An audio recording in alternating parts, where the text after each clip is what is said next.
Thank you so much, Vannath, for being here at the Singapore Management University to help us document this interview. My pleasure. Would you say, looking back, Vannath, that overall, your home, your family, that kind of environment in which you grew up, would you say it was a happy childhood? I think so, Right. because it coincides with we call the joy of living, Right. the Golden Age of Cambodia. Sure. We got the independence from France, 53, right? 1953, Yeah. and the king himself, he kind of an exceptional personality characteristic. Usually the king, you did not allow to look up to his face, but he did not that kind of person. Right. He just came to us and put himself down to us and made us feel very comfortable.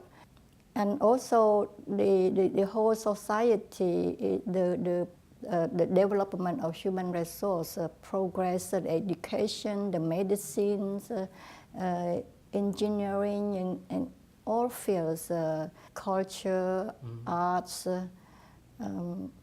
It is golden age. Now, this golden age, in a sense, began to become a little bit less than golden in the 70s. Let's say about 73, 74, did you feel there were already signs that bad things were about to happen? Since 1970, that the National Assembly deposed the Chief of State, Norodom Sihanouk, Yes.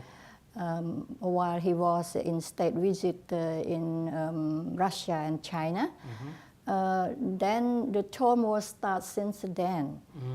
We start to have a lot of problems with the Vietnamese ethnic, mainly with the Vietnamese. Right. And at that time, Vietnam was divided into one capitalist and one communist. Right. The same for Cambodia when they deposed Norodom Sihanouk, they became capitalists, supported by the American government. And then it started the bombing from the U.S. military, and South Vietnam invade Cambodia, and another group, the Khmer Rouge, start to grow, and the North Vietnam joined force with the Khmer Rouge. All of these events that began to slowly unfold ended up in what we know quite dramatically took place in 1975. Yes. All the killings and everything. Looking back at it now, Vannath, what kind of memories come to you? I feel that if we could avoid war, because in war we cannot claim the loser and the winner. No, all are loser.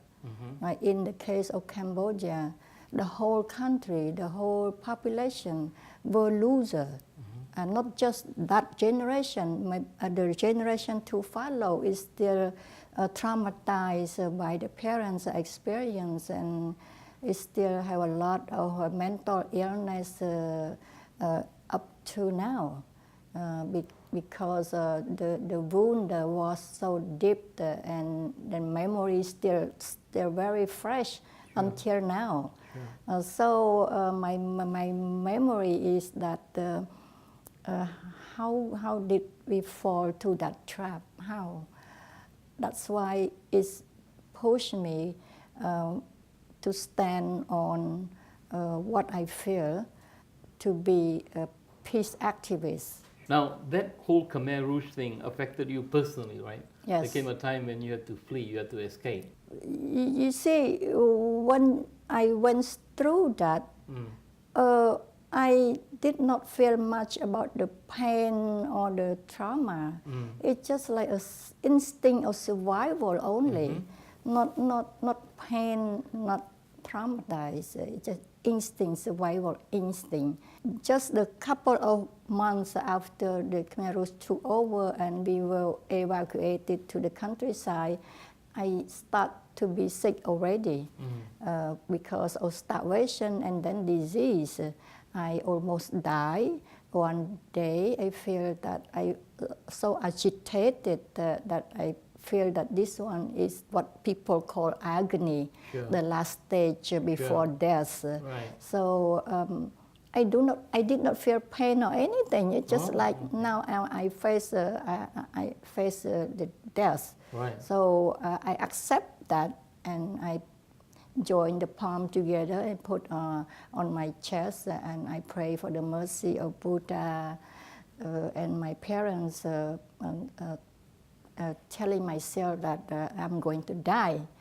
And I accept that law of nature of life and death. I did not protest or antagonize or anything. And it's just instinct, no pain, nothing. And after that I feel less agitated, and little by little my heartbeat became normal. But the whole process of leaving the Khmer Rouge, I just wonder why that happened and how that happened, why it come that way. So more of the question than the pain. When you had to, in a sense, leave Cambodia and escape, were you helped by any kind of a group of people? Was it a UN agency? Or talk about the escape. First, my sister-in-law, she was already at the refugee camp, the UN refugee camp in Thailand. Then she wrote the letter to me to join them, but it did not convince me to leave Cambodia.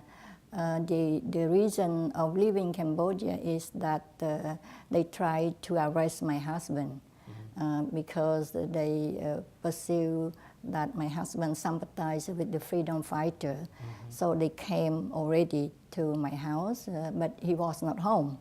And they said they will come back. And at that time, the revenge, the political chaos, but people took the law in their own hand. So it's very unsafe. So we talked and we said that if we stay, we ended up by either in prison or die. Sure. So we had no choice than to escape to the refugee camp in Khao Dang in Thailand. In Khao Dang, we came at the right time, very good timing in 1980, June 1980. Right. It's a very good timing that they start to recruit to people to abroad already. And my husband, because he used to be military in the Khmer Republic and he had the picture as a proof, then we got the... So you got up quite quickly. Right. And we went to other refugee camp in Thailand. So the whole 3 refugee camp, it took about 3 months and a half. And then we were brought to the Philippines. Right. And we stayed there for 6 months and a half. And the reason they took that long because they're looking for a sponsor to be able to bring us to United States. Right. Yeah. In your case, that sponsor came from Oregon. Yes, So you from found Oregon. yourself in Oregon. Yes, ended up in Oregon. How was the experience? It's a kind of irony that I went to the United States and I still have, even I thought I was a peaceful person, but in United States when discussing with friends and colleagues, I strongly argue with them that we have to destroy communism. Communism was bad, we had to destroy. And the other colleagues, including one Catholic priest, tried to tell me that no, you don't use bullet, you don't use bullet, you use ballot. That means you ballot. go through election. Right. I argue with them that no, not with the communists. We need to destroy them. So I Kill them feel before they kill you. before, yes. So Yeah. it feel ironical that me from a war-torn society country, but I still maintain a kind of loser and winner, not the peace from heart. Then that's the biggest lesson that I learned about war and peace. It's just like the Catholic priest try to tell me that we need to use compassion and peace to counter the war and the destruction. Was that because you felt just angry or sad or disappointed or all of this combined that made you so, I won't say vengeful, but so aggressive about the communists? I thought that it's a law of nature that, yes, life and death until our enemy was dead, then we don't have life, we did not have life. That kind of simplistic understanding, that's when I reflect back, I feel that that's why in this world, why there's so many people join violence, because of that kind of mentality, that we need to destroy the enemy. We are the good, they are the evils, so we need to destroy the evils, that kind of mentality, until that I woke up and I realized the real law of nature. Yes. Right. Now, let's cut short in time. So there you are in America, and you studied, you did a bit of work, you did a lot of writing, a lot of reading, you met a lot of people. What made you want to come back to Cambodia? What brought you back? I feel the two differences, it's just like two sides of the coin, that both in the same planet, but somehow so different, like two extremes. And I drove the car to go to work, and I feel that in United States, of course I was an asset to the society, but without me, United States don't lose anything. Oh, okay. But if I come to Cambodia, maybe what I do that affect the change for the country. That means Cambodia need a human resource to rebuild, to reconstruct the war-torn.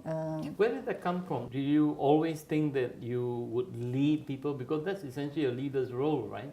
You had a kind of calling to go back and serve the people. I don't mean to lead anybody. It's just for my own instinct only. I did not plan to lead. I just feel that thing that I need to do, so I just do it. But you know, many people in Phnom Penh, that people I spoke to and speak with from all the last 4 or 5 years, they look upon you like a leader. That's a leader the way of opinion, voice. But even when you were working for the Center for Social Development, you were, in a sense, a leader, but that's a notional leader, right? That's people give it to me, not I feel about myself. Yeah. I do not feel about myself that way. When they ask my opinion, for me, I said that, okay, whatever I talk, whatever I share, whatever I express, it needs to be an asset to the whole society, to the country. And not for the sake of just speaking, not just talking, not just dialogue, not just deliberation. Right. I just want to share my part to reconstruct the society. I just do it. Do it, right. Not because I am supposed to say yes, because I am a leader. Number one, I don't supposed to say anything. Number two, I never consider myself as a leader. I just do it. I feel strongly like the sense of duty because before the Khmer Rouge, I was born in the family that I did not have to worry about to live or to survive or to go to school. I took that as granted, and I feel that for the country we have the politicians, we have the leaders who took care of the country. So I did not need to do anything, just relax, take it easy.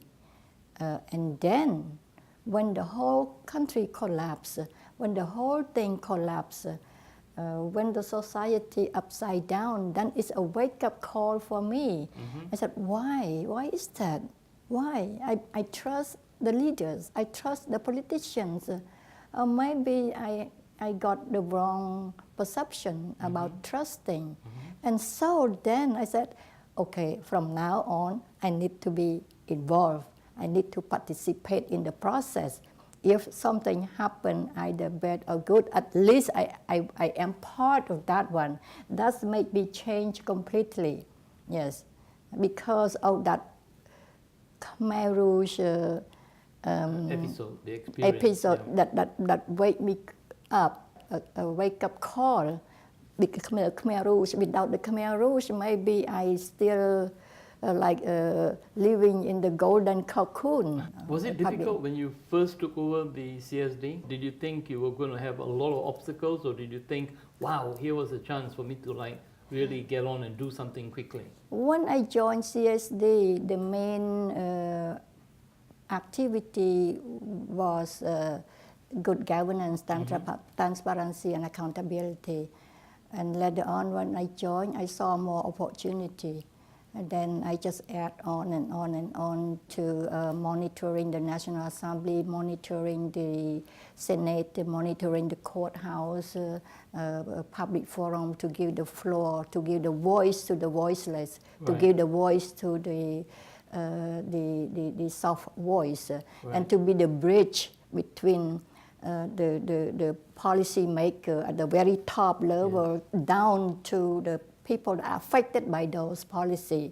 So we were the bridge. I built the bridge. Sure, and that was very, very important because the CSD gave you a kind of a venue, a platform. And I mean, the king came and Hun Sen came, and so you had access to a lot of people. They were very proud of the work you were doing, particularly Hun Sen. When he said he was happy with CSD doing the work that he was doing, was he being sincere, genuine, and real, or did you think that he was just being a politician? Maybe both. Okay. Yes, both. Maybe because of the approach too. My approach, I am always very humble with anybody, especially with the authority. I respect their role and their responsibility, but I express the truth. Sure. Nothing else than the truth. Sure. I don't mean to convince them to believe me, no. That's what I have to tell you. It's up to you. How you do it, it's up to you. So I did not press anybody to do anything. But when you give voice to the people, you are in a sense bringing a truth, let's say the voice of the people, to a different group of people too. Say the authorities, the people with the power. Now this puts you in, as you say, in a bridge building role. But there must have been times when there were real deep-seated opposition, oppositional play of value. Did you get these kinds of conflicts? Would you like to share an example or two? Never give up. It takes time. It's a very, very slow process to change mindset. And we were in a war-torn country, society, people did not trust anybody. And that's the way it was in any war-torn country. No trust, no trust. Then I understood that very much, and the perseverance, the commitment. For me, the success is the challenge, the commitment. I don't care the result. Right. I don't care. Now, among the many activities that you have undertaken to bring about a change in attitudes, to help people understand, states of living and existence better, was the idea of bringing even the Khmer Rouge into the discussion table or to the discussion table. And this was seen by quite a few people in Cambodia to be not like the right thing to do. Looking back at that, what can you say now? I mean, what made you do that? Did you feel that that was real reconciliation that you were trying to bring about? Yes, I fear that the trial alone is not the answer. I got the idea, like eye-opener for me when I traveled to the Khmer Rouge zone. Then I realized that no, the trial is not the answer. The answer is the reconciliation. We need to be reconciled if we want to heal the past, if we want to build a better future. And the Khmer Rouge themselves, they are part of the process. So to discuss about peace and reconciliation without them, it means nothing. So it's the reason why I went and talked to them and invite them to join in the public forum with all people from all walks of life, just to get the idea, just to get them to express themselves, to open themselves about what they want and how they view the reconciliation. I did that with no resentment at all. I just do it. I just do it. I feel that it's not what I need to do. No resentment, no joy, no sadness, nothing. But from the other people point of view, some accuse me to steer things up. Things went smoothly, peace went smoothly. Why should I steer up about the Khmer Rouge issue again? And a lot of questions asked, what the reason behind why I did that? There is no reason behind. I just do it for the sake of the country. I feel that this one is the whole process because we cannot reconcile without social justice. Sure. And the social justice, this one we mean the trial, the extraordinary chamber, court of Cambodia.